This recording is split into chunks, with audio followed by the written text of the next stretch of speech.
Hola amigos y bienvenidos a mi canal, que es el vuestro. Déjame que te lance unas preguntas. ¿Qué representa para ti el número 666? Seguro que a la mayoría os viene a la cabeza el número de la bestia, el Apocalipsis, un número relacionado con el mal, con el anticristo. ¿Y si yo te digo que ese número sagrado es la base de la vida física y orgánica, de tu propia vida? Las películas y Hollywood han jugado un papel fundamental a la hora de relacionar este número sagrado con el mal, con el diablo, con la bestia. Pero, ¿y si os digo que es justo todo lo contrario? Que este código sagrado no solo no habla del mal ni de la oscuridad, sino que habla de luz, de conocimiento, de la creación de la vida en este plano físico en el que nosotros transitamos. El número sagrado creador de nuestro universo físico. ¿O es casualidad que en la gran mayoría de corrientes espirituales milenarias se considerara este número, el 666, un número sagrado relacionado con el conocimiento y con la vida? Y tú te puedes preguntar, pero bueno, ¿cuándo cambió todo esto?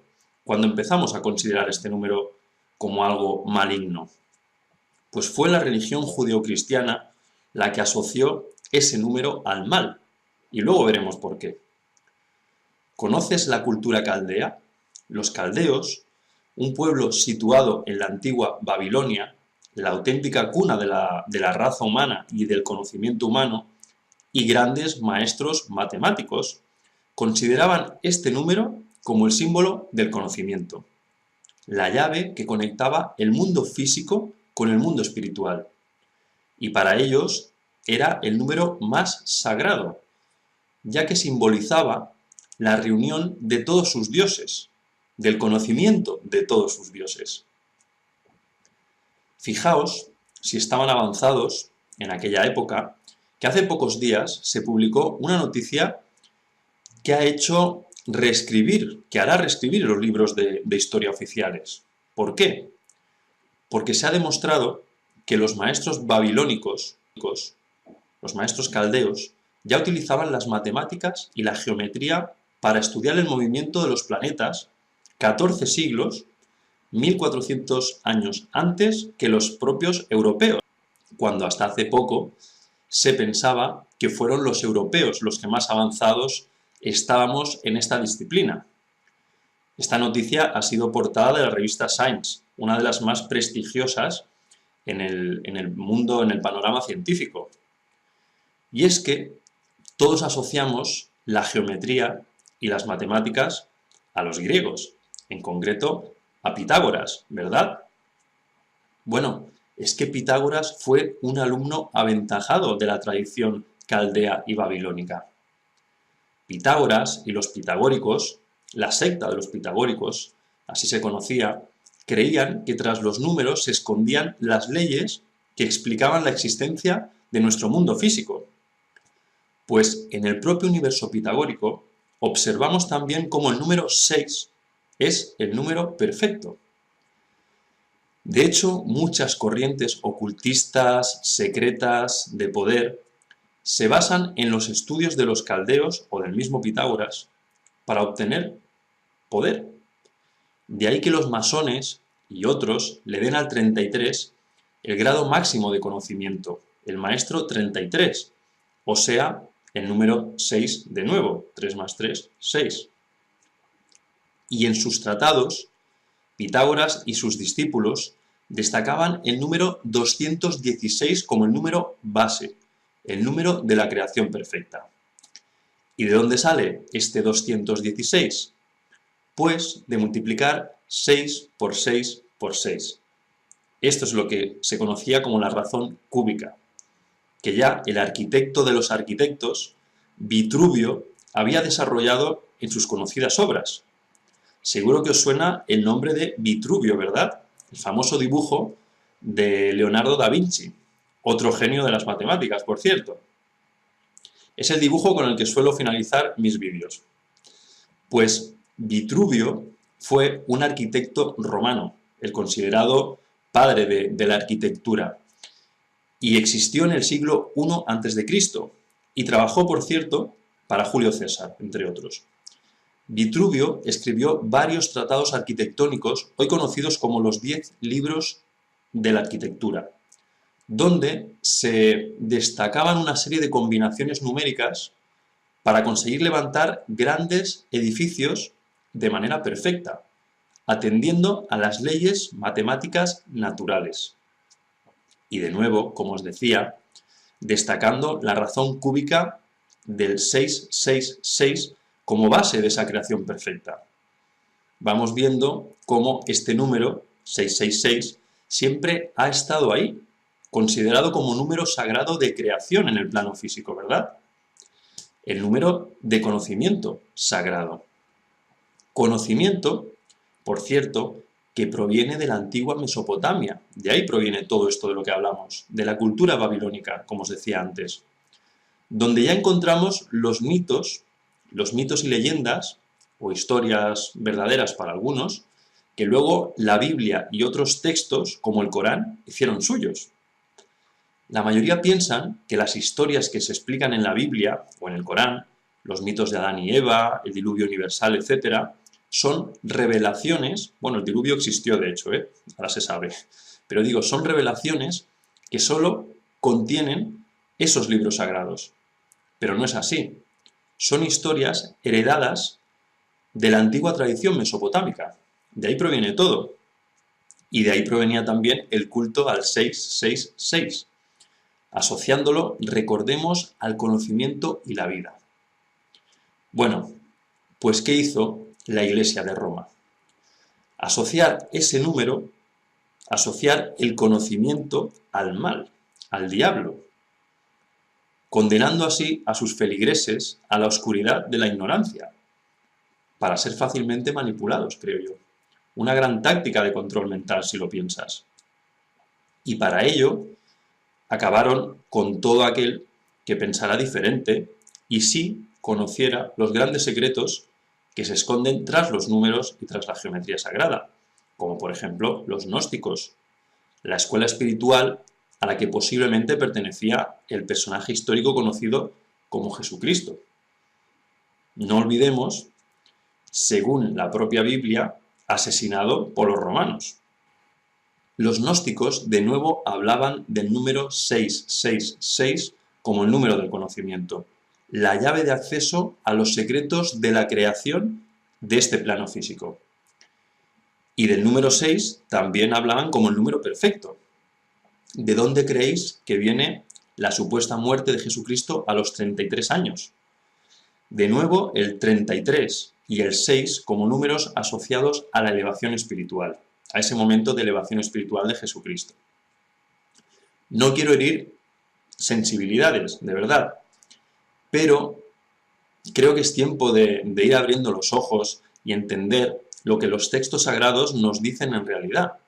Interpretarlos con los ojos de personas que vivimos en el siglo XXI y no como lo hacían aquellos manipuladores y asesinos, es que hay que llamarlo así, que construyeron una religión basada en la muerte, la sangre, el poder de Estado y la manipulación, que buscaban alejar del conocimiento a sus seguidores, a sus feligreses, y asociaron intencionadamente conocimiento con pecado, con irreverencia o herejía ante los ojos de Dios. No nos quieren libres, no nos quieren poderosos, a imagen y semejanza de Dios. Nos quieren asustados, temerosos, ignorantes, dependientes de ellos, de los que proclaman las verdades, de quienes se erigen como intermediarios entre Dios y nosotros, de quienes mueven los hilos.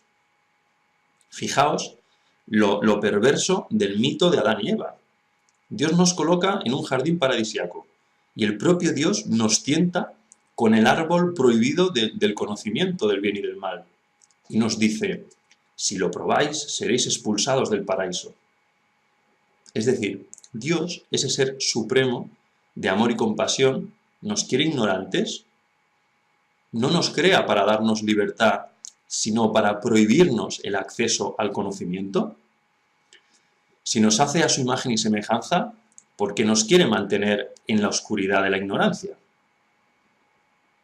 ¿Qué sentido tiene que un Dios todopoderoso tenga miedo de que sus hijos, sus creaciones, puedan aprender y conocer?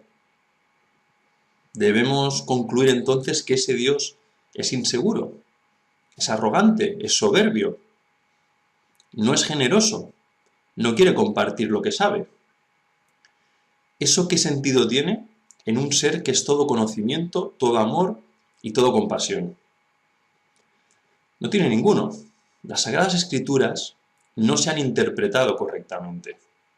El problema es que inicialmente se utilizó el poder del Estado romano para matar y hacer desaparecer a quienes osaban cuestionarse esas grandes verdades dogmáticas que ellos impusieron a fuego y espada. Luego, por miedo al castigo, obviamente nadie decía nada, y se impuso un relato, el oficial, que fue pasando de generación en generación y se asumió como verdad. Es que no había otra, o asumías esa verdad, o te asesinaban, te quemaban, te torturaban, te eliminaban en nombre de Dios, en nombre del Dios del amor. Así es fácil imponer una visión interesada de las cosas. Y esto ha pasado durante siglos y siglos. Ya forma parte de nuestra cultura, de nuestras creencias, de nuestra identidad incluso. Y eso no es fácil de limpiar, de eliminar. Y además, es más fácil aceptar verdades que otros nos dan masticadas que pensar por nosotros mismos y llegar a nuestras propias conclusiones. Es triste, pero es así. Sobre todo cuando te han vendido la imagen de un Dios bipolar que te ama incondicionalmente y es todo amor, pero a la vez te condena al fuego eterno si osas hacerte preguntas y cuestionarte sus enseñanzas. Y en verdad, os digo que la verdad os hará libres. Resumiendo, la Iglesia de Roma, con el poder del Estado romano, asoció el que había sido hasta la fecha un número sagrado y de conocimiento con el mal y con el pecado. Es perverso, porque es todo lo contrario. Es el número de la vida. En realidad, para ser precisos, el número 666 representa la dualidad expresada en la unidad. La luz sobre la oscuridad.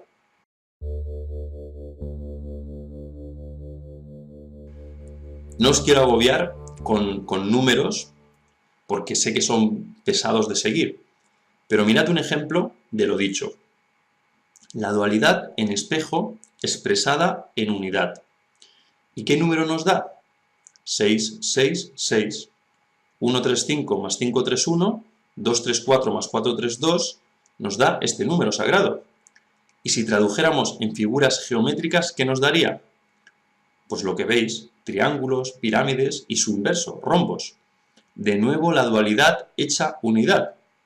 Por eso estas figuras, entre otras, obedecen a geometría sagrada y son la base de nuestra existencia en el plano físico, y además nuestra mente inconsciente las reconoce automáticamente, descodificando automáticamente su significado. Observad esta secuencia de números. ¿Sabéis qué es? De nuevo es el número 666, pero en código binario.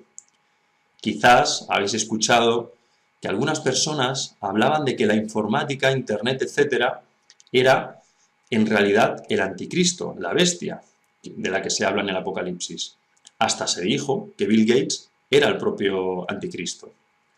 Lo decían por esto, porque si cogemos esta secuencia y la confrontamos en espejo, de nuevo observamos, al partirla en dos, como yo he hecho aquí, que se generan dos números con secuencias opuestas entre sí. Sé que es un poco lioso, pero es un ejemplo, el último, para explicar que la dualidad se hace unidad de nuevo desde el 666. Espero que se entienda. Sé que son cosas complicadillas. Y recordemos que el código binario, esto que hemos hablado ahora mismo, es la base de los sistemas informáticos y los algoritmos matemáticos que están creando, por ejemplo, inteligencia artificial. Esa inteligencia artificial que ya está dando muestras de autonomía y que nos va a deparar grandes sorpresas Veremos si grandes sustos en los próximos años. Pero de nuevo, observemos cómo las matemáticas sagradas, son el lenguaje de la creación y de la vida. Y quien nos creó a nosotros también lo hizo a través de las matemáticas, igual que utilizó las matemáticas para crear todo nuestro universo físico.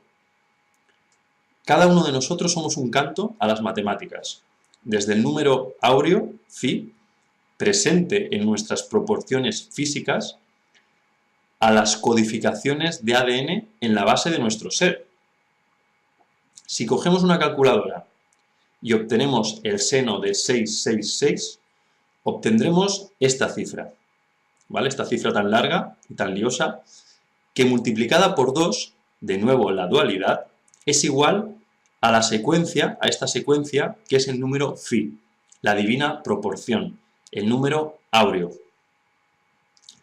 Espero que no sea demasiado engorroso de comprender todo esto, pero intento responder a algunas peticiones y comentarios en donde me pedíais que desarrollara algo más sobre geometría y matemática sagrada. Espero haberme hecho entender, al menos lo he intentado. Por cierto, esto es fácil de comprender, esto ya es de cajón. Y ya para despedirme.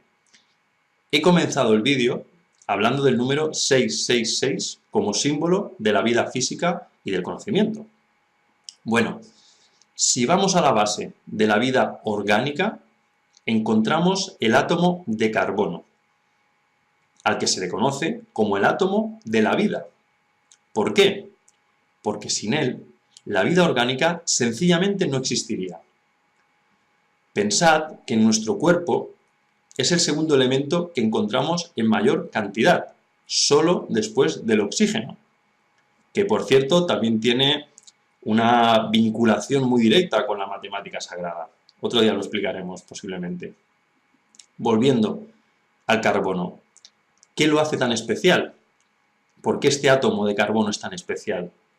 Pues la propiedad de la catenación lo convierte en un elemento imprescindible para la vida. Y esa es la capacidad de un elemento, en este caso el carbono, para formar cadenas, para unirse químicamente consigo mismo y con otros elementos. ¿De acuerdo? El carbono es de largo el elemento que más presenta esta propiedad de formar cadenas. Bueno, todo esto para señalar la vital importancia de este átomo. Como digo, sin él sería imposible la vida orgánica. ¿De acuerdo? Bien, pues este elemento, sin el que la vida física no existiría, está compuesto por 6 neutrones, 6 protones y 6 electrones. 6, 6, 6 de nuevo. Pero no nos quedemos aquí.